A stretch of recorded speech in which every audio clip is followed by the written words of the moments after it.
नमस्कार, SP news मराठीमध्ये आपले सर्वांचे स्वागत।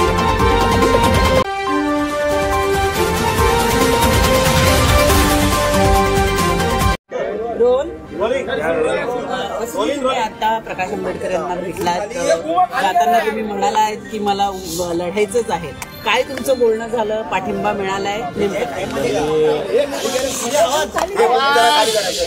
पुणे लोकसभेची निवडणूक लढणार हे 100% आहे। उलट मी माझं नशीब समजतो की मला वंचित बहुजन आघाडीचे सर्व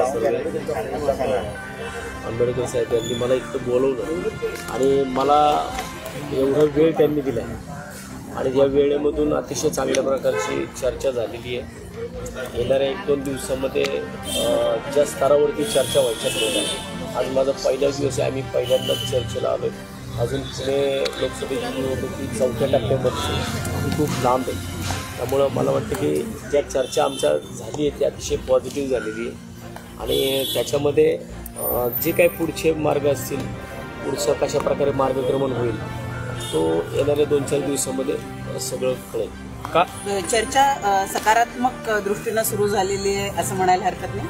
नक्कीच 100% सकारात्मक दृष्ट्या चर्चा झालेली आहे आणि त्याचं फलित हे पुणे लोकसभेचा खासदार हा या सगळ्या विचारातून होईल याची मला पूर्ण खात्री आहे। वसंत मोरे वंचितचे उमेदवार असतील का पुण्यातून?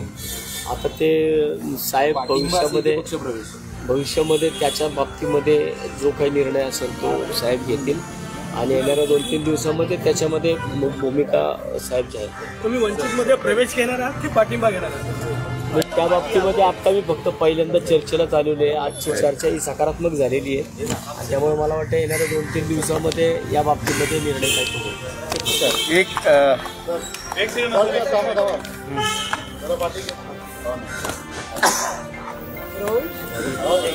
थोड़ा बूम नीचे कर ले क्या? बूम नीचे कर लो। चल, तात्या यांच्या बरोबरची असणारी चर्चा ही झालेली आहे।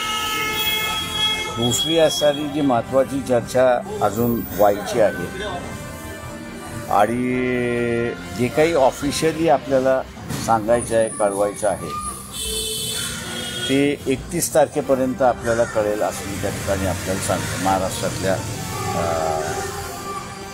नव्या राजकारणाची सुरुवात कशी होईल आणि ते कोण कोण करणार आहे त्या सगळ्या याच्या संदर्भातलं असणारं जे आहे ते अधिकृतरित्याने 31 तारखेपर्यंत किंवा 1 तारखेपर्यंत आपल्या सगळ्यांपुढे मांडल्या जाईल।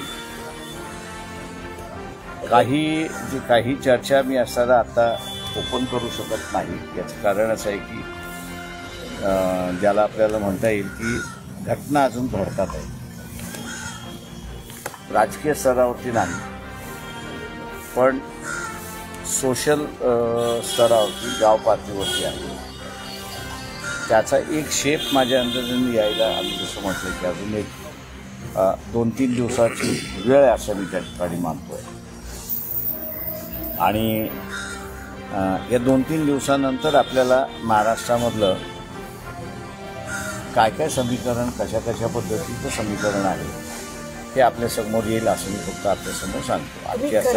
आजची चर्चा ही त्यातलाच एक भाग होता असं तुम्ही समजायला हरकत नाही। वसंतराव पुण्यातून इच्छुक आहेत, परंतु पुण्यातून अभिजित वैद्य यांना उमेदवारी देण्याबाबत आपण एक मी जसं म्हणालो की आपल्याला 2-4 दिवसामध्ये जे काही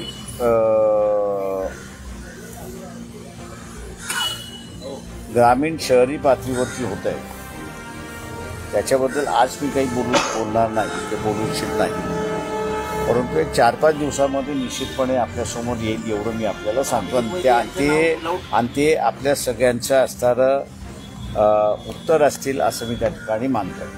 खरं तर तुम्ही अजून कुठल्या असं तिसरी आघाडी उभारतोय किंवा असं काही म्हटलेलं नसलं तरी जवळपास चित्र तशीच दिसत आहेत। वेगवेगळ्या संघटनांची छोटे मोठे अपक्ष किंवा जे लढू इच्छितात म्हणजे वसंतजींसारखे ते सगळे येऊन तुम्हाला भेटतायत, चर्चा होती आहे, कधीपर्यंत फायनल होणार आहे हे सगळं? ते मी आपल्याला जसं म्हणालो की बेसिकली हे 4 दिवसाची तुम्ही मला मुदत द्या, 4 दिवसामध्ये मी आपल्या सगळ्यांना सगळं सांगतो काय होते ते। प्रकाश अण्णा शेंडगे पण आज काही घोषणा करणारे उमेदवार ते जाहीर करतायत असंही कळत आहे। त्यांच्या उमेदवारांना तुमचा पाठिंबा असणार आहे? ते मी- त्याची मी- चर्चा करून हे मी- झालेलं आहे नेमकं काय? मी तुम्हाला जसं सांगितलं की 4 दिवसामध्ये काय परिस्थिती आहे आणि काय उद्भवते ते आपल्याला असं बिफोर सेकंड असं म्हणा की पूर्ण महाराष्ट्रातली परिस्थिती आपल्यासमोर येईल. आपली महाविकास आघाडी बरोबर चर्चा अजूनही सुरू आहे. तुम्हाला सगळ्यांनी आवाहन केलं म्हणजे जितेंद्र आव्हाड असेल, संजय राऊत असेल, सगळेजण वाट पाहत आहेत, तुम्हाला वारंवार आवाहन करत आहेत की ते तुम्ही म्हणून मी सोबत म्हटलं ना राहा. जे काही आता मी करतोय ते 2 तारखेपर्यंत आपल्या सगळ्यांच्या समोर येईल असं मी त्या ठिकाणी मानतो. महाविकास आघाडीचा विचार अजून संपलेला नाही तुमच्याबद्दल. चर्चा चालू आहे. म्हटलं 2 तारखेपर्यंत थांबा. थँक्यू. संजय राऊत म्हणते Thank जे you. लोकशाहीच्या पाठीत Thank खंजीर you. उपस्थित आहेत यांच्या विरोधात आम्हाला एकत्र थँक्यू. लढायचं. दुपारी 2ला प्रेस आहे आपली. हिंदी सगळे प्रश्न इथे नका घेऊ. हिंदी में सर, हिंदी में बताइए। वसंत मोरे यहाँ पर पहुंचे हुए हैं, क्या आप लोग इन्हें उम्मीदवारी देने पर विचार कर रहे हैं? क्या- देखिए ऐसा है कि उनके साथ में एक बातचीत हुई, पब्लिक मीडिया के सामने उन्होंने जाहिर किया था कि वो लोकसभा पुनः लड़ना चाहते हैं, लेकिन जो राजनीतिक बात मेरे ख्याल से अलग अलग स्तरों पे जो चली है उसको कहीं तो भी कंसोलिडेट करने की हम लोग की कोशिश चल रही है और शायद मेरे ख्याल से हम लोग उसमें सक्सेस हो गए ऐसा मैं मान के चलता हूँ। आज मैं उसके बारे में कुछ नहीं कह सकता, लेकिन 2 तारीख के पहले मैं कहूँगा कि उसका पूरा विवरण जो है वो आपके सामने आ जाएगा और उसी के साथ साथ